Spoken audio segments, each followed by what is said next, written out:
வணக்கம்.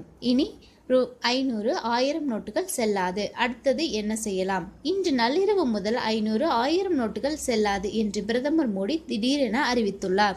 இந்த ரூபாய் நோட்டுகளை டிசம்பர் 30க்குள் வங்கிகளில், அஞ்சலகங்களில் மாற்றிக்கொள்ளலாம். தவிர்க்க இயலாத காரணங்களால் மாற்ற முடியாதவர்கள் மார்ச் 31ஆம் தேதி வரையும் மாற்றலாம் எனவும் அறிவித்துள்ளது. கருப்பு பணத்தை ஒழிப்பதற்காக அதிரடி நடவடிக்கையாக பிரதமர் மோடி இன்று வெளியிட்டுள்ள முக்கிய அறிவிப்புகள்.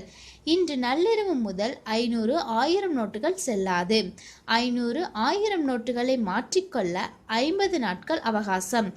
நவம்பர் 10 முதல் டிசம்பர் 30ஆம் தேதி வரை 500, 1000 நோட்டுகளை வங்கிகளில் கொடுத்து மாற்றலாம். அஞ்சலகங்கள், வங்கிகளில் 500, 1000 நோட்டுகளை மாற்றலாம்.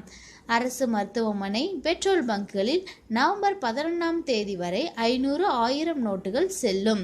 500, 2000 புதிய நோட்டுகள் அறிமுகப்படுத்தப்படுகிறது.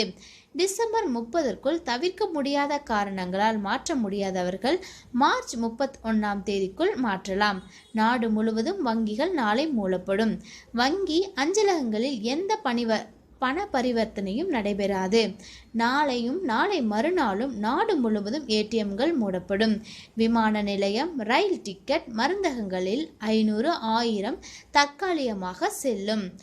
சர்வதேச விமான நிலையங்களில் 500, 1000 நோட்டுகளை மாற்ற சிறப்பு வசதிகள் ஏற்படுத்தப்படும். மத்திய அரசின் நடவடிக்கைகளுக்கு ரிசர்வ் வங்கி ஒப்புதல் அளித்துள்ளது. நவம்பர் 19ஆம் தேதி முதல் புதிய 500, 1000 நோட்டுகள் அறிமுகப்படுத்தப்படும். பணத்தை மாற்ற ஆதார் உள்ளிட்ட அடையாள அட்டைகள் அவசியம். இவ்வாறு மோடியின் அறிவிப்பு நாட்டின் நலனை கருத்தில் கொண்ட முடிவுதான் என்றாலும் சாதாரண மக்களுக்கு இது பெரும் ஷாக்காக அமைந்துவிட்டது. இன்று ஒவ்வொருவரிடம் 500, 1000 கரன்சி நோட்டுகள் இருப்பது சர்வசாதாரணம். இதனால் மோடியின் அறிவிப்பால் கையில் இருந்த பணத்தை என்ன செய்வது என்ற குழப்பத்தில் மக்கள் ஆழ்ந்து போயினர்.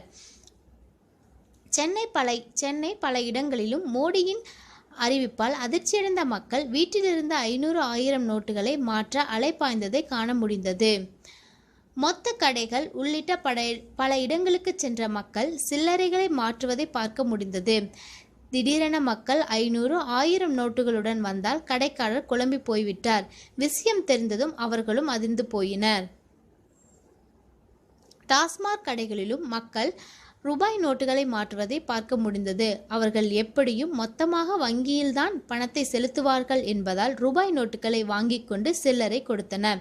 அதே சமயம் பல இடங்களில் பணத்தை வாங்க மறுத்துவிட்டனர். பெட்ரோல் பங்க் உள்ளிட்ட பல இடங்களில் மக்கள் நோட்டுகளை மாற்றிக்கொள்ள அலைபாய்ந்தனர். இப்படி இரவு நேரத்தில் நம்மை புலம்பு வைத்து விட்டாரே மோடி என்ற மக்கள் அதிர்ச்சியும் அடைந்தனர். நன்றி.